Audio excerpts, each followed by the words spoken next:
The Selfish Path to Romance. Download Chapter 1 for free at drkenner.com. Joe, you're having problems with your girlfriend. You drink and then don't call her, or tell her not. Yes, tell her not to call true. you. Thank you for taking my call. Oh, Doctor. you're I'm welcome. Nervous. Yeah. And so, what can I help you with? Okay, I've known Tammy for about 8 years. She's been married for the most part the whole time. She's been. Yeah, go ahead. Me? So she's having an affair, right? We have been, yes. I met her before she was married, and she remarried her ex-husband about a year into it. Okay. But she's staying with you. She's having a relationship with you on the side of her marriage.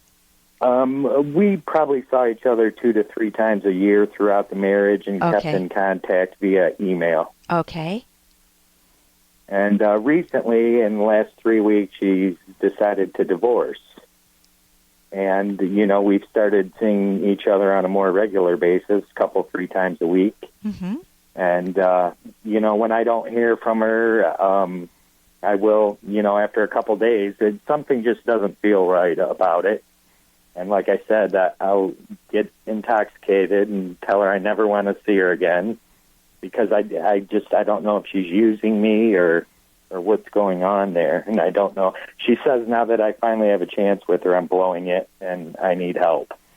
Okay, so you're getting mixed signals. Part of you feels very self-protective. Oh my God, is she using me? Am I being used? And if you don't hear from her for a little space of time, it may be only a few days, but you get that this isn't right. You get that feeling that this isn't right. It's off base. And the feeling is, am I a sucker? That's what I'm hearing. Exactly. Am I a sucker? And when you... To me... Oh, I'm sorry.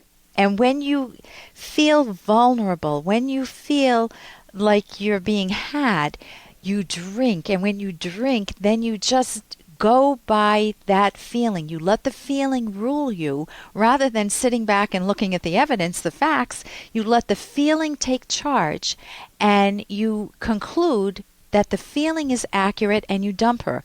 You guard yourself. Is that accurate? That is accurate. Okay. And you're wanting a different pattern? Or what? How can I help you? I would think that now that she's finally somewhat free, that she'd want to be together more. And I guess she says I'm insecure about it. Is that true? I guess to a point, but I guess if I'm not feeling that this is real, what can I do about it other than to just cast it away? Okay, if you cast it away, first, are you ambivalent about being with her? Well, I love being with her. When we're together, I'm happy. Are you ambivalent about living with her, having a relationship? Are you afraid she'd cheat on you like she did with her husband? No, but at this point, her life is very involved. I mean, she has 4 kids and no income at this point, and that's, I think, where the using part comes in. Okay. So it's like, do you have an income? Oh, yeah. So and I'm spending more on her than I can afford. So there's a red flag that goes up for you that says, watch out. Does she genuinely love you, or is she loving the security and the safety of having someone who she can turn to, get out of a marriage and turn to? And maybe it's a mix. Maybe it's both. Maybe part of her values you and part of her wants the security that you afford. But then the decision is, people have complex relationships. If you look at it as unidimensional, then it's hard. And so it sounds like you're properly looking at it. Tell me, if you didn't drink, what would you do differently?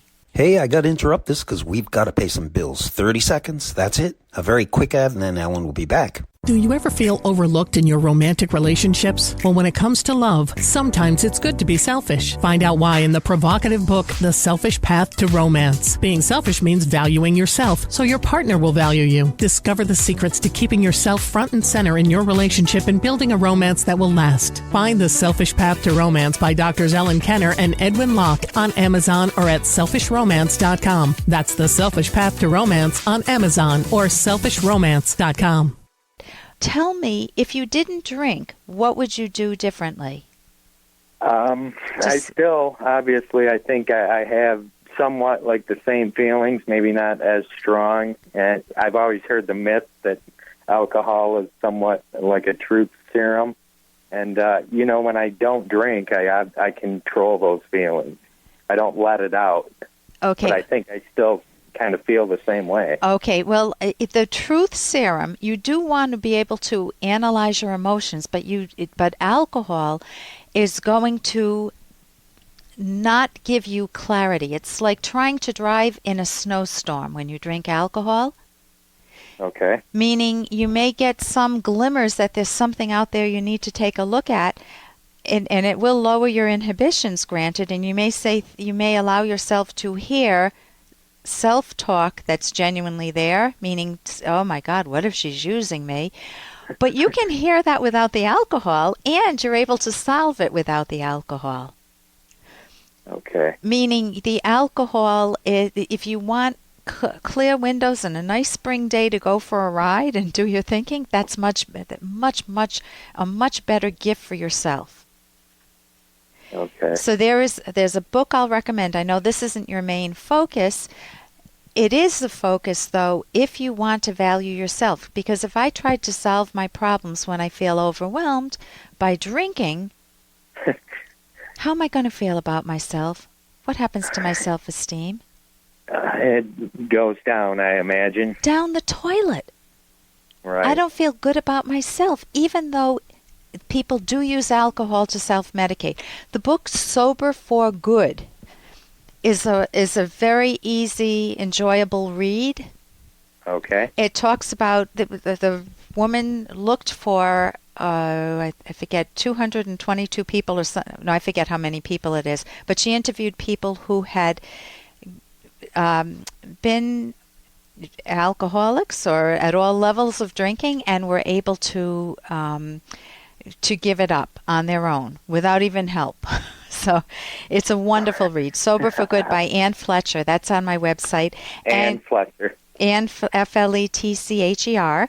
And what I would say for you is that I think you definitely need to take a closer look. She's got 4 kids, no income, and you need to look for what is the evidence that she values me, and how do I feel about her? How do I feel about her 4 kids coming into my life, assuming they would, with no income? So those are just some of the questions that you want to ask yourself to be good to yourself, and no snowstorms. Okay? Okay. That's your choice, obviously. Thank you so much for your call, Joe. And here's a little more from Dr. Kenner.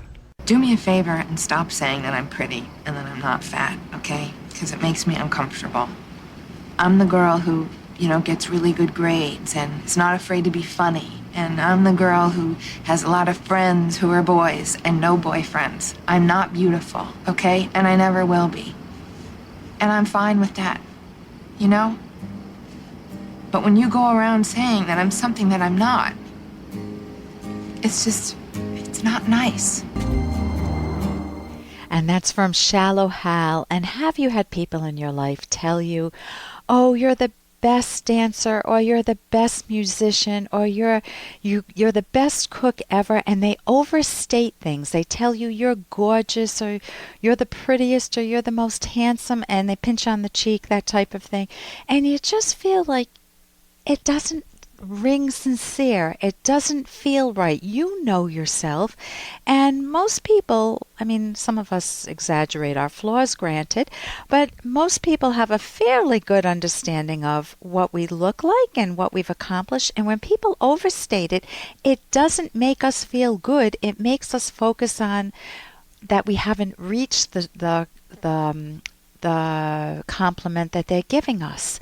And so if they tell me you're the best dancer, I know I'm not. I've seen hundreds of dancers that are far better than me, and so that doesn't work. So when you're giving praise, make it accurate. Make it as laser, if you had a laser pointer, make it as accurate as a laser pointer, and the person will appreciate it much more. Just say what you observe, say what you feel, say what you think, but make it accurate. Don't try to inflate it. For more Dr. Kenner podcast, go to drkenner.com and please listen to this ad. Here's an excerpt from The Selfish Path to Romance, the Serious Romance Guidebook by clinical psychologist Dr. Ellen Kenner and co-author Dr. Edwin Locke.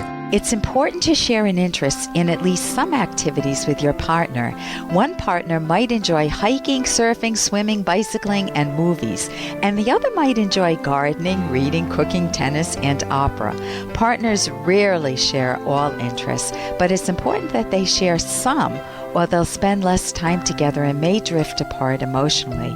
Do you and your partner like to talk about the same things? Although most communication between partners is about personal matters, as it should be, most people like to talk about other matters too. If their intellectual interests are very different, or if one partner is interested in intellectual issues and the other is not at all, this can create distance between them. You can download Chapter 1 for free by going to drkenner.com, and you can buy the book at amazon.com.